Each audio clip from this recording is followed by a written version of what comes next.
할렐루야.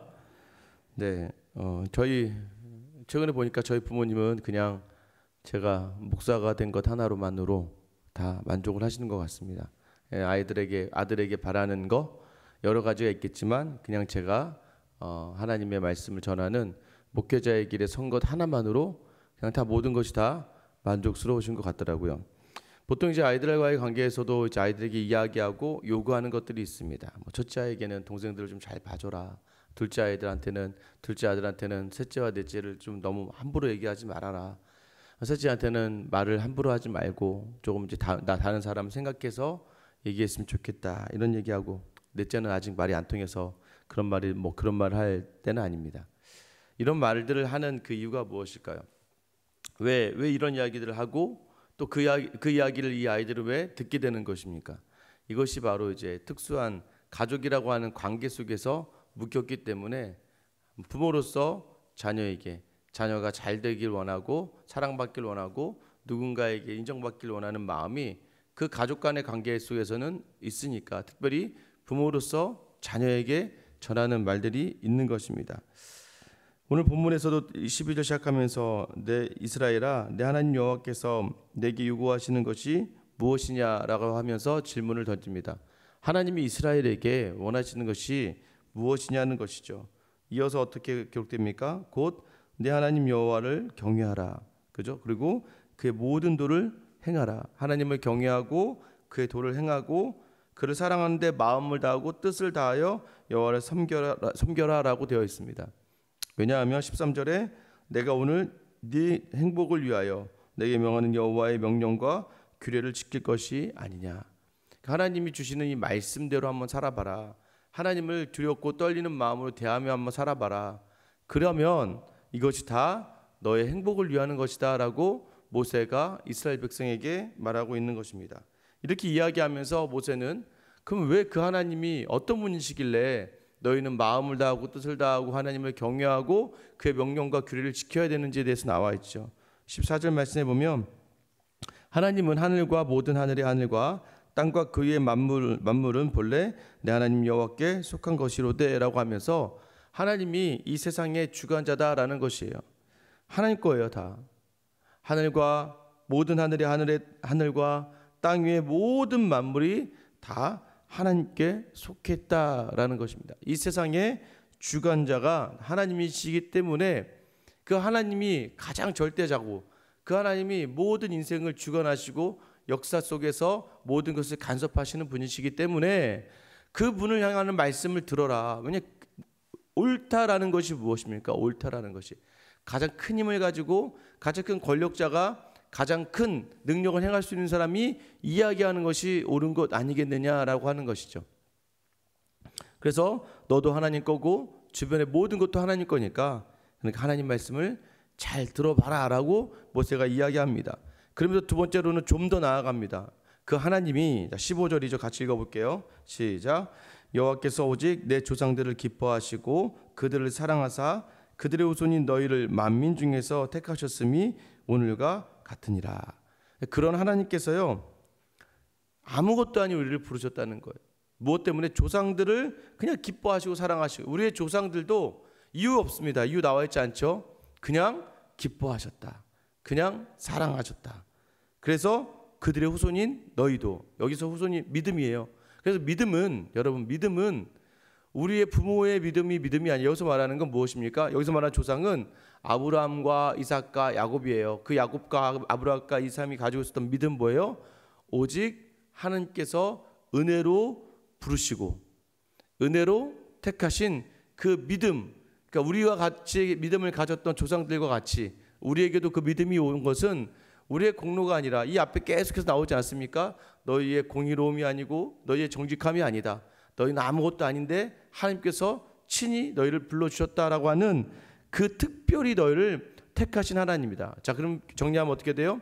세상은 하나님이 주관자이신데 하나님 마음대로 모든 것을 하시고 다 하나님의 속해 있는 것인데 그 하나님께서 특별히 이 세상에 많고 많은 사람 중에서 너를 택하셨다는 거예요.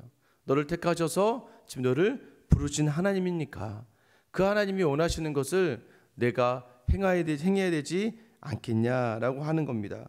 그러면서 무엇을 요구합니까? 그러므로 16절입니다. 같이 읽어볼게요. 그러므로 너희는 마음에 할례를 행하고 다시는 목을 굳게 하지 말아라.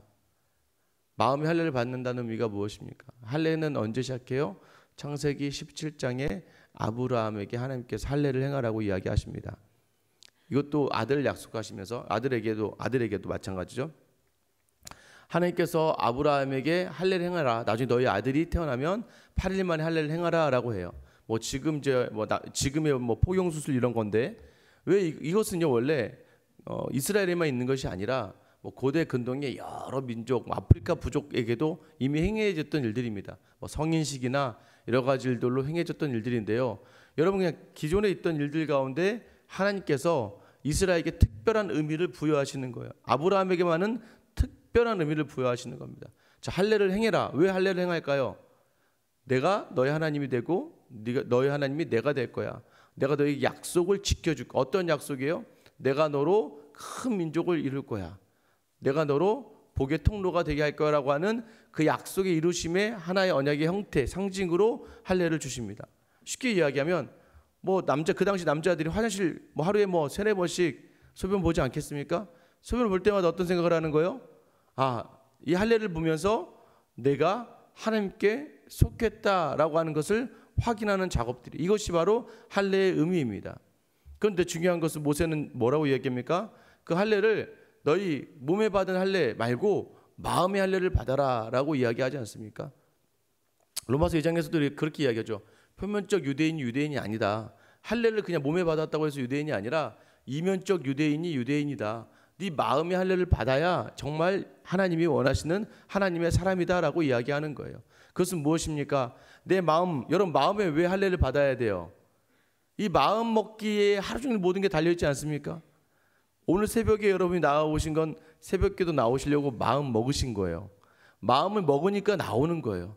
내가 내일은 안 갈 수도 있어라고 마음을 먹으면 안 갈 수도 있는 거예요. 오늘 내가 그 사람에게 무엇을 해줘야지라고 작정하고 마음을 먹으면 마음 먹은 대로 하게 돼 있지만 내가 그 마음을 먹지 않으면 안 하는 거예요. 그래서 오늘 모세는 네 할례는, 그 언약은 하나님과의 약속을 네 마음에 담아 살아가라는 거예요. 그럼 하루의 삶이 다 누가 원하는 대로요? 하나님의 마음을 담아서 하나님이 원하시는 대로 살아가니까 너의 목이 곧지 않을 거야. 이 목이 곧지 말라는 표현이 뭐였다고 했어요? 빳빳하게 내 인생의 주인이 내가 된 것처럼 싫어. 나 내 맘대로 할 거야. 내 뜻대로 할 거야. 내가 원하는 대로 할 거야의 삶을 살지 않는다는 거예요. 그래서 첫 번째가 뭐예요? 하나님 원하시는 것은 마음의 할례를 받아. 목을 굳게 하지 마. 마음의 할례를 받은 사람은 항상 두렵고 떨리는 마음으로 하나님 앞에서 순종하는 사람을 이야기하는 거예요. 두 번째는 뭐라고 이야기합니까? 19절 말씀입니다. 19절 말씀, 너희는 나그네를 사랑하라. 왜 나그네를 사랑하고라 하죠? 17절 18절이죠. 너희 하나님 여호와는 신 가운데 신이시며 주 가운데 주시요 크고 능하시며 두려우신 하나님이시라. 사람을 외모로 보지 아니하시며 뇌물을 받지 아니하시고 고아와 과부를 위하여 정의를 행하시며 나그네를 사랑하여 그에게 떡과 옷을 주시나니. 그러니까 네가 아까 말한 전 세상의 주관자이시자 너희를 부르신 하나님께서는 여러 신 가운데서 신이시며 주 가운데 주시 크고 두려우신 분이신데 이분이 참 독특한 건 이분이 아무리 강한 힘을 가졌다 할지라도 세상의 기준으로 사람을 외모로 보지 않는다는 건 무엇입니까? 세상의 기준으로 사람을 보지 않는다는 거예요. 오히려 고아와 과부를 돌보시는 분이라는 거예요. 오히려 연약한 자들을 더 마음에 담아내시는 분이라는 거예요. 오히려 나그네 단자들, 그 당시에 가장 사람들에게 그냥 아무것도 아닌 취급을 받던 사람이 고아와 과부가 나그네입니다. 그런 이들을 귀하게 여기시는, 그래서 샘플이 뭡니까? 제가 말씀드렸잖아요. 이스라엘 히브리 사람들, 히브리의 의미가 뭐라고? 히브르라는 의미는 강을 건너온 자라는 의미라고 말씀드렸잖아요. 강을 건너왔다는 의미는 타지에서 왔다는 얘기예요. 타지에서 왔으니까 뭐가 되는 거예요? 나그네가 되는 거예요. 이스라엘아, 너희는 아무 보잘것없는 나그네였던 너희 민족들. 아브라함이 하란을 떠나서 그 몇 명의 자기 족속을 데리고 자기 가족을 데리고 내려올 때는 정말 그가 거기에서 가나안 세겜에서 하나님께 제단을 쌓기 전까지 그는 언제든지 죽을 수 있었어요. 수많은 강도와 여러 가지 나라의 민족의 공격을 받으면 쉽게 그냥 아무렇지 않게 사라질 수밖에 없는 나그네와 같은 존재였는데 하나님이 그를 붙드시잖아요. 애굽에 가서도 바로의 그 사라를 범하려고 했던 모든 순간도 하나님이 지켜주셨고, 또 아비멜렉으로부터의 수치도 하나님이 지켜주셨고, 가는 곳마다 하나님께서 그들을 지켜주시. 이삭이 가는 곳마다 우물을 팔 때마다도 거기 있는 사람들이 그들을 시기하고 질투하며 막 쫓아냈지만 그럼에도 하나님이 계속해서 그 가운데 그를 지켜주셨다는 거예요. 아무것도 아닌 민족을 강성하게 하시는 하나님. 그래서 그 하나님께서는 뭐예요? 너희가 아무것도 아닌 그들을 하나님은 사랑하시는 하나님이시기에, 그럼 너희가 그 하나님을 쫓으니까 너희도 그런 나그네를 사랑해야 된다라고 이야기하는 거예요.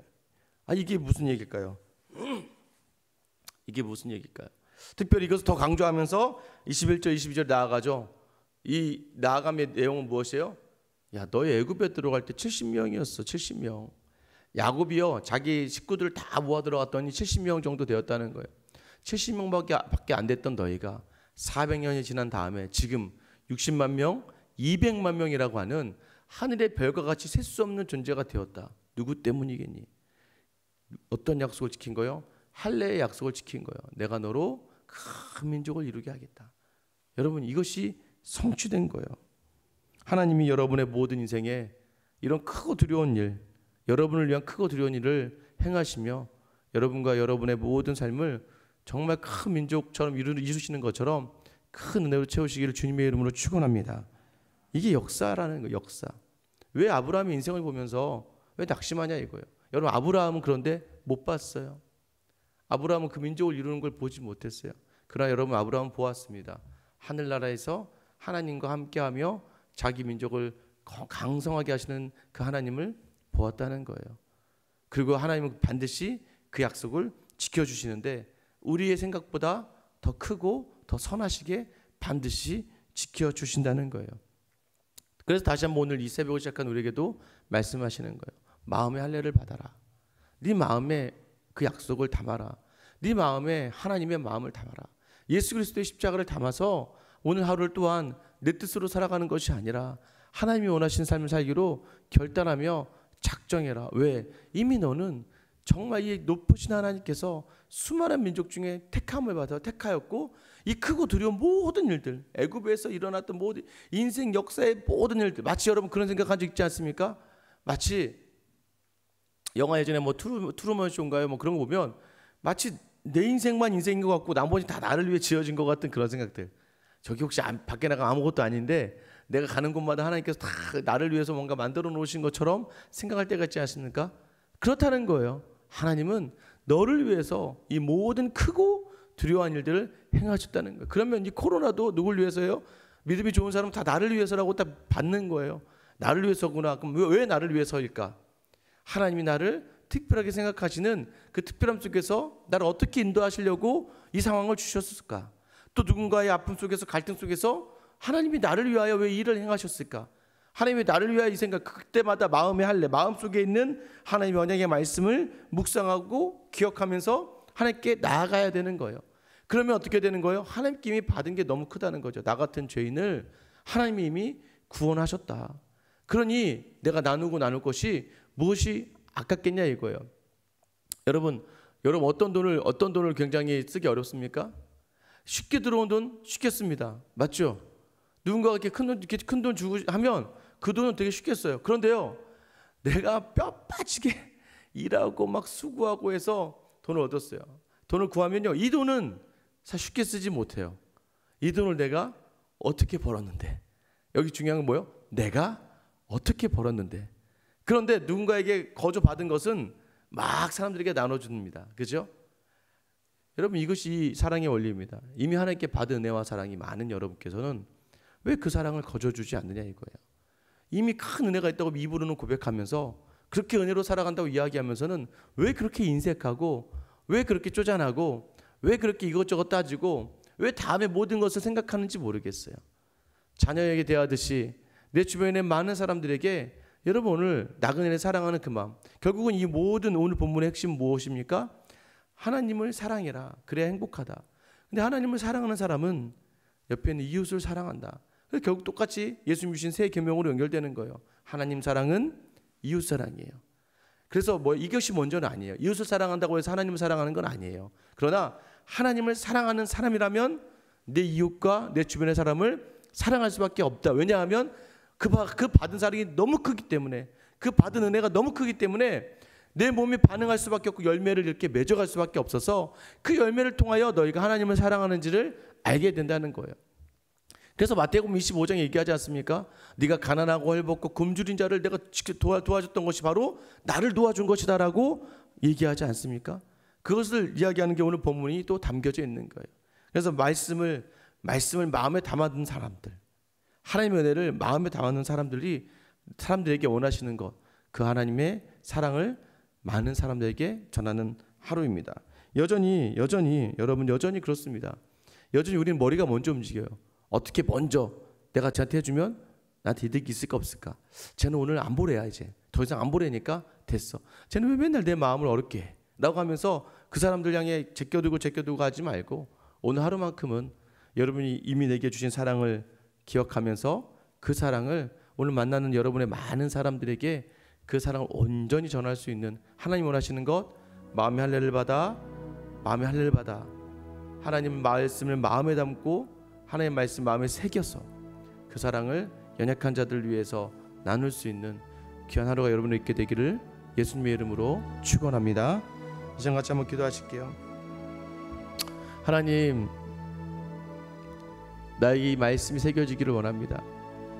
마음의 할례를 받는 것조차도 하나님이 주신 은혜 아니면 가능하지 않으니까 다시 한번 주신 은혜를 묵상하며 생각하며 그 은혜를 마음에 담게 하여 주시옵소서. 그래서 오늘 저도 하나님처럼, 우리도 하나님처럼 나그네된 자들, 고아 가부들, 내 주변에 연약한 자들을 돌볼 수 있는 하루가 되게 하시고, 특별히 믿음이 없는 자들에게 하나님의 사랑을 보일 수 있는 귀한 헌신과 결단의 하루가 있게 하여 주시옵소서라고 여러분 하루 위해서 기도하셨으면 좋겠습니다. 생수연 교회를 위해서 기도하실 때는 이 코로나 사태 속에서도 여전히, 그리고 또한 앞으로의 모든 주님 오시는 그날까지 이 땅에 이 하나님의 사랑을 온전히 나누고 전하는 귀한 공동체가 되게 해달라고 여러분 기도해 주셨으면 좋겠습니다. 코로나 사태가 이어지는 가운데 있습니다. 그냥 배경 자체가, 전체적인 분위기 자체가 삭막하니까 조금이나마 나를 건드리고 조금이나마 내 마음을 해치는 것이 있으면 분노하는 세상이 되어버리고 말았어요. 이 세상 가운데 하나님 그 긍휼과 은혜가 더욱더 찬란하게 빛나는 이 시간이 되게 하시고, 이 코로나 때 모든 것들이 다 종결되었으면 좋겠습니다. 하나님, 약을 개발하는 자들에게 지혜를 주시고 이제 그만 이 모든 질병들이 멈춰지고, 또 하나님 무엇보다도 이 질병 속에서 모든 사람들이 하나님께 회개하며 나올 수 있는 귀한 은총이 있게 해달라고 여러분 기도해 주시고요. 우리 선교사님을 기도하실 때는 우리 정혜선 선교사님 이제 잠비아 쪽으로 정해서 올 아마 12월 정도에 잠비아 탐방을 다녀온 후에 내년에 이제 잠비아 사역으로 방향이 특별한 일이 없는 이상은 정해질 것 같은데, 이 모든 과정, 아직 잠비아 현지에 계신 선교사님을 이제 다음 달 정도에 만나 뵙고, 이 모든 진행되어져 가는 과정 하나님께서 잘 준비시키셔서 그 땅을 향하게 하시고, 또 이제 우리 교회에서 사역을 시작하셨는데 아직 코로나로 인해서 유치부 아이들을 만나지 못하고 있는데요. 이 아이들과의 관계 속에서 하나님께서 또한 이 성경의 자리를 잘 감당해낼 수 있게 해달라고 오늘 시간 나와 교회와 나라 민족과 특히 한국교회와 우리 정혜선 선교사님 위해서 주님이라고 부르며 기도하며 나아가겠습니다. 주여